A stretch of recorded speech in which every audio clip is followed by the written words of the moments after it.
लोगों को दीदी ने यहाँ पर मार्गदर्शन दिया। जन आशीर्वाद यात्रा 3 दिन छिंदवाड़े में थी और सौभाग्य था कि आज छिंदवाड़ा विधानसभा की जन आशीर्वाद यात्रा दीदी लेकर के आई और इसी तरीके से दीदी का मार्गदर्शन हमें हमेशा मिलता रहे, हम लोग यही अपेक्षा करते हैं। मैं समस्त पत्रकार साथियों का भी बहुत बहुत स्वागत करता हूँ। इस बीच में हमारी राज्यसभा की सांसद सुमित्रा दीदी भी यहाँ पर उपस्थित है। आज दो बहनों का आशीर्वाद मार्गदर्शन हम छिंदवाड़े के लोगों को मिला है और दीदी ने अभी जो जनसभा में हमें मार्गदर्शन दिया, जनसभा को संबोधित किया, पूरे लोग अभिभूत थे। उनकी खुशी उनके चेहरे की अलग ही दिख रही थी। आज इस अवसर पर छिंदवाड़ा दीदी आई हैं तो थोड़ी सी छिंदवाड़े की चर्चा मैं करना चाहता हूँ। अभी एक पूरे देश में कांग्रेस ने अभी हमें देखे, खास करके पत्रकार साथी हैं, तो कुछ पत्रकार साथियों को प्रतिबंधित कर दिया गया। मैं दीदी को बताना चाहता हूँ, दीदी देश में कांग्रेस ने आज किया है, लेकिन ये छिंदवाड़ा में कई वर्षों से चला आ रहा है। यहाँ के जो कई बार सांसद रहे और अभी पूर्व मुख्यमंत्री कमलनाथ के द्वारा कभी कोई पत्रकार वार्ता होती है तो गिने चुने पत्रकारों को वहाँ आमंत्रित किया जाता रहा और सवाल भी 2-3 जो क्वेश्चन उनके लोग देते थे वही क्वेश्चन पूछे जाता था। लेकिन हमारे जितनी भी प्रेस कॉन्फ्रेंस हमने आयोजित की है, जो भी हमारे वरिष्ठ नेता आए हैं और दीदी भी आज आई हैं, तो यह खुला मंच है, सबको अवसर दिया जा रहा है। मैं आपको बताना चाहता हूँ कि जो कहीं ना कहीं इस तरीके से बातें की जाती है छिंदवाड़े का विकास, आप समस्त पत्रकार साथी सभी का जन्म यही छिंदवाड़े में हुआ है, मेरा भी जन्म यहीं पर छिंदवाड़े में हुआ। तो हम लोगों ने वो 2003 के पहले का छिंदवाड़ा देखे, जहाँ ना हमारी मूलभूत आवश्यकताएं, बिजली, पानी, सड़क, शिक्षा, स्वास्थ्य, पूरी बदतर स्थिति थी। और जो छिंदवाड़े का विकास हुआ है वो 2003 के बाद जब मध्य प्रदेश में भारतीय जनता पार्टी की सरकार बनी, इस सरकार ने छिंदवाड़े का विकास किया है। एक दो बड़ी चीजें मैं आपको बताना चाहता हूँ कि जो हमारा माचागोरा डैम, नहीं तो कमलनाथ जी 1983 से पेस थर्मल पावर की बात करते रहे, छिंदवाड़े की जनता को कई चुनाव उन्हें जीत लिए, लेकिन माचागोरा डैम आज छिंदवाड़े में बना है 3400 करोड़ रुपए का, जो भारतीय जनता पार्टी के माध्यम से बना है। छिंदवाड़े की जनता स्वास्थ्य को लेकर के तरसती रही, कई वर्षों से तरसती रही और हमारे यहाँ तो कई लोगों की इसलिए मौत हो पाई कि वो समय मौत हो गई इसलिए क्योंकि वो समय पर नागपुर नहीं पहुंच पाए।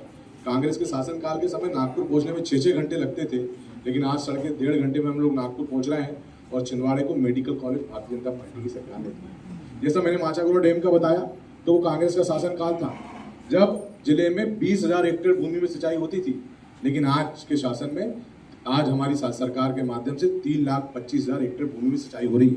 मैं आपको बताना चाहता हूँ कि छिंदवाड़े में कांग्रेस का शासनकाल था जब बड़ी मुश्किल से पूरे जिले में 130 स्कूल हुआ करते थे, लेकिन आज छिंदवाड़े में स्कूलों की संख्या 1200 से ऊपर हो गई है और छिंदवाड़ा भाग्यशाली है कि 4 सीएम राइज स्कूल हमारे छिंदवाड़े में खुल गए हैं, पीएम श्री स्कूल हमारे छिंदवाड़े में खुल रहे हैं, मॉडल स्कूल, एक्सीलेंस स्कूल, अच्छी शिक्षा देने का काम हमारे शासनकाल में हुआ है।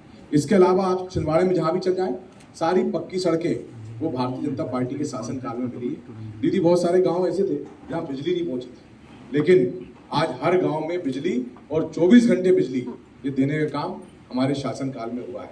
तो आज छिंदवाड़ा में जो भी है वो सब भारतीय जनता पार्टी की देन है। लेकिन यहाँ विकास की अगर कमलनाथ जी और कांग्रेस की बात करते हैं तो वो देखिए 1980 का समय, तब कमलनाथ जी का क्या विकास था। किराए के बंगले में वो यहाँ छिंदवाड़ा में रहते थे, लेकिन जब 1980 के बाद जब छिंदवाड़ा में आए, आज 22 बड़ी बड़ी कंपनियों के मालिक बन गए, हजारों लाखों करोड़ रुपए की संपत्ति के मालिक बन गए। लेकिन मैं कमलनाथ जी से एक सवाल पूछना चाहता हूँ कि आपकी जो 22 बड़ी जो कंपनी है पत्रकार साथियों के माध्यम से, और इसका मुझे लगता है कि आपसे भी बात करना चाहिए, इस 22 बड़ी कंपनी में आपने किसी छिंदवाड़े के एक नौजवान को रोजगार दिया? नहीं तो ये पिछले 40 वर्षों से जिस भी सभा में जाते हैं छिंदवाड़े के नौजवान की चिंता करते हैं, लेकिन छिंदवाड़े के नौजवान की उन्होंने कोई चिंता नहीं करी। बताएं कमलनाथ जी कि 22 बड़ी फैक्ट्रियों में किस एक नौजवान को उन्होंने रोजगार दिया? इनके बड़े स्कूल कॉलेज हैं, तो कमलनाथ जी बताएं कि आपने किस एक बच्चे को वहाँ इस स्कूल में पढ़ाया होगा। आज पत्रकार साथियों से एक और मैंने कहा कि आप लोग तो देख ही रहे हैं दूरबीन यात्रा हमारी, तो ये कमलनाथ जी बताएं कि आप कहाँ गए? आप 4.25 साल से अधिक समय हो गया और आप कहीं आज तक पहुंचे नहीं, एक गांव में नहीं पहुंचे।